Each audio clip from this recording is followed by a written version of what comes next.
नमस्कार, मी करिश्मा पुन्हा एका नवीन मिनी व्लॉगमध्ये तुमचं अगदी मनापासून स्वागत करते. वार आहे गुरुवार, मार्गशीर्ष महिन्याचा दुसरा गुरुवार आहे.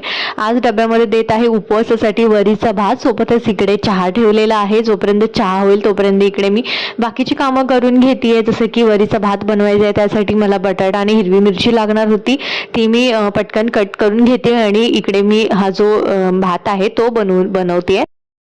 आय होप तुम्हाला माझे मिनी ब्लॉग्स आवडत असेल तर व्हिडिओला एक लाईक द्या आणि चॅनलला सबस्क्राईब करायला अजिबात विसरू नका. इकडे भात ठेवलेला आहे, चहा झालाय, चहा गाळून घेणार आहे आणि घरातली सर्व कामं झाल्यानंतर मी जाते पार्लरमध्ये. माझं पार्लर आहे, तिकडे जे काही क्लायंट्स असतील, थोडंफार काम असेल ते मी करते आणि त्यानंतर मग बाकीचं जे काही रुटीन आहे ते माझं सुरूच असतं. लवकरच इव्हनिंग रुटीनवरती पण मी एक मिनी ब्लॉग तुमच्यासोबत शेअर करेन.